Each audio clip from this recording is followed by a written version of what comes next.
Hello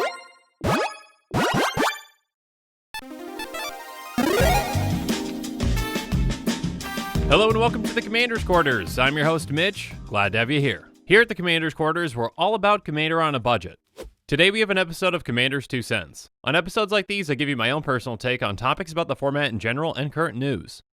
This show and episodes like this one are possible thanks to viewers like you. If you're looking for an easy way to help support this show, make sure that you like, share, and subscribe. Also, hit that bell notification icon so you don't miss any new episodes. And while you're at it, subscribe and review our podcast as well. You can also go check out our playmats and other merchandise at thecommandersquarters.com. Another easy way to support this show is with our TCG player affiliate links. So whether you're buying a deck or individual cards, you can use this general link right here or one in the description. And the final way that you can support this show is by supporting us directly by becoming a patron. There are many benefits to being a patron, and I truly couldn't do this without all of their support.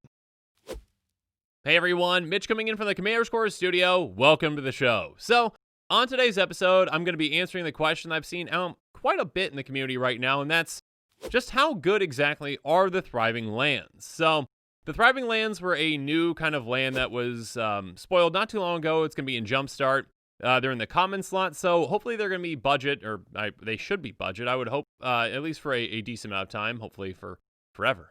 But yeah, I'm going to talk about kind of similar lands that, budget decks might use and whether these are better or worse. And again, just my opinion, so please take everything with a grain of salt.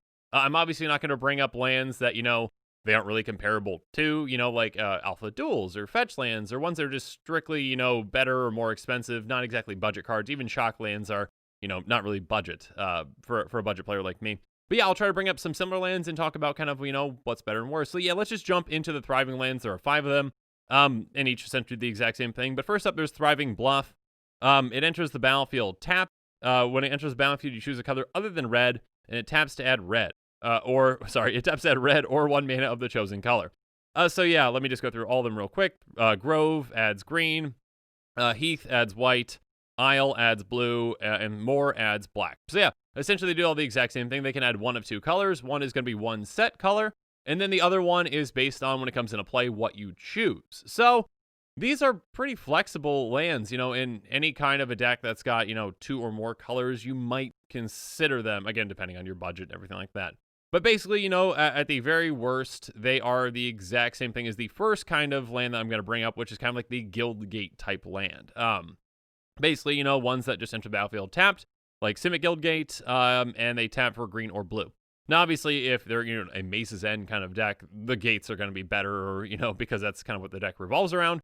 But yeah, basically, they do the exact same thing at a base level. If you're in a 2-color deck, the Thriving Lands are going to do the exact same thing. So they're not better or worse. They're basically the exact same thing. They in a 3-color deck, though, obviously, the Thriving Lands are going to be better because they give you that flexibility. Yes, it does have 1 set color, but you can pick the other color that you actually need in the situation that you're in. Versus, a Guildgate or, there's similar lands around the Guildgates. I don't know if those cycles have exactly names, but, ones that are kind of stuck on 2 colors, this is going to be better than, because it gives you that flexibility, gives you that option, In a 3, 4, 5-color deck, obviously Thriving Moor or kind of any of the other Thriving Lands are going to be better. They give you, 1 specific color and then a color that you need for the situation that you're in. A similar one is going to be like a Bloodfell Cave that we compare this to. Enters battlefield tapped. When it comes into play, you gain 1 life, and that taps for 1 of 2 colors. So yeah, again, basically exact same thing as a Guildgate, but it also has that added benefit of gaining you 1 life. Now, how valuable is 1 life in Commander? Not all that valuable. Again, it's essentially just a slightly better, Guildgate, basically. And when it comes to comparing this to the Thriving Lands, if it's in a 2-color deck, obviously gaining 1 life is better than not. You're just going to choose the exact same color anyways. So, yeah, in a 2-color deck, the gain lands are going to be better than the Thriving Lands.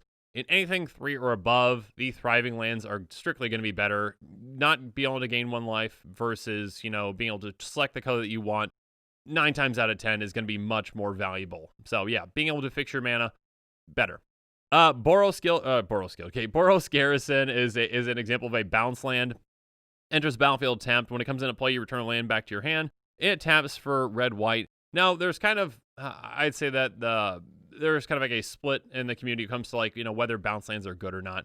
I personally don't like them very much because, they can, there is, that that chance that, on turn 2, you basically, are bouncing a land back to your hand, and, you have the discard at the end of the turn, basically, if you don't have any other plays or whatnot. It doesn't always happen, but, there are times where bounce lands can be great. There are times when they can kind of actually, hurt you a little bit too. Again, I think, in a 2-color deck, it's going to be similar.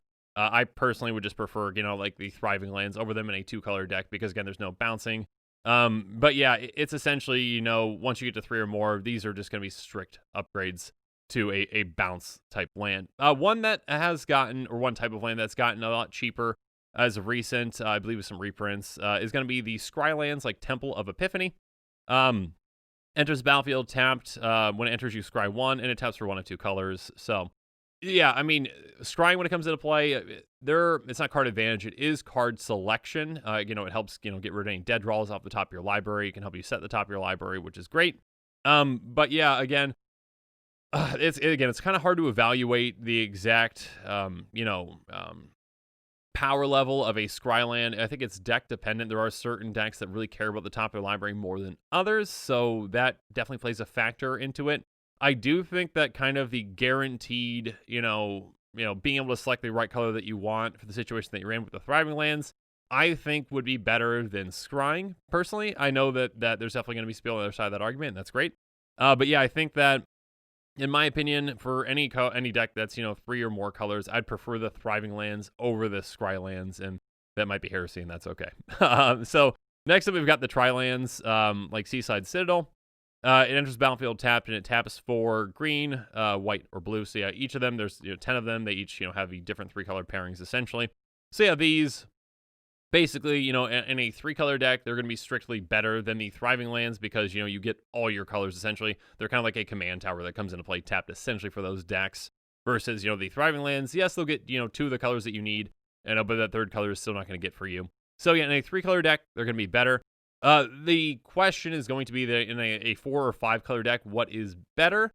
I would say that it's pretty hard to tell. I mean, chances are, you've got, a 75% chance with a Tri-Land that you've got, the color that you want out of them. When, you start with the opening hand or putting them down or whatnot, that you've got, the right color that you need for starting off. Usually that's green for ramp spells or whatnot.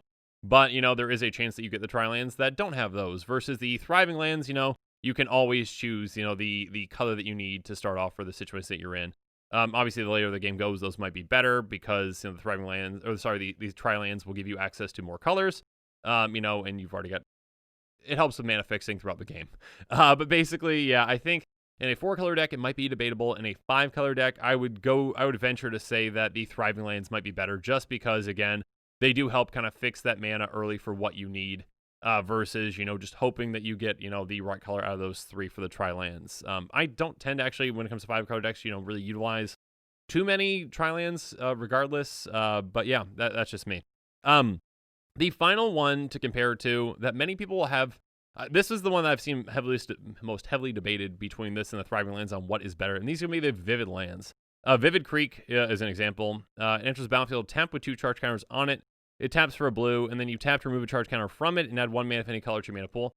These start off as very budget and have crept up. A couple of them have crept up in price a decent amount. I can still fit them in most budget decks, but yeah. Basically, this is, hey, I tap for 1 color, or I can tap for any color 2 times. So this one, again, both get you the initial color that you want, but this one can kind of perfectly fix your mana twice. Again, and also if you're in a deck that's got proliferating or being able to add more counters onto these, then that works. And these essentially just tap for 1 mana of any color throughout the game. So it kind of is a deck-dependent kind of thing. I'd say if I had to pick which one was better between these two, my gut says the Vivid Lands, but, I'm not positive on that. I don't think Wizards likes lands that come into play with counters on them. I don't think that they're reprinting the Vivid Lands probably because of that. It is a little bit wonky, when you're playing a game and you kind of have to put your Vivid Lands separate or whatnot because they get counters on them. So it's just a little wonky. So I think that, kind of like less along that approach and more lands that are among the, thriving more kind of choosing colors approach might kind of come into play. But yeah, I think that the Thriving Lands are fantastic budget lands. Again, in 3 or more color decks, essentially, they're I mean, heavily considered for budget decks. I think you should be considering them. Yeah, they're great. I think all the cards on this list that I mentioned, essentially, again, like Tri-lands, in circumstances are going to be better. Vivid lands are probably better. Again, that one's iffy to me. But yeah, the Thriving Lands, I think, are a fantastic addition. I'm glad to see, Wizards print these. I hope they get reprinted in further sets because, I think there's going to be a decent amount of demand for them. I think they are going to start budget, definitely they're commons. But yeah, I hope they stay budget. And yeah, I think that it's a great addition. I'm really happy to see kind of Wizards again playing with different ways to kind of make, not overpowered lands, but lands that can help, fix a budget mana base or help with a budget mana base and help it really work. So yeah, I think the Thriving Lands are, it's already a success when the card hasn't even come out or, been played with, but I think I think it's a really good design. So I'm very excited to see those and to use them in some decks. So yeah, let me know in the comments below what your thoughts are. What do you think about the lands or types of lands I compared them to? Are they better or worse than those? Are there certain ones that I didn't bring up that you think I should have? Yeah. So yeah, let me know in the comments below. And as always, thanks again and have a good one. And make sure you're following us on social media for more updates and sneak peeks on future episodes.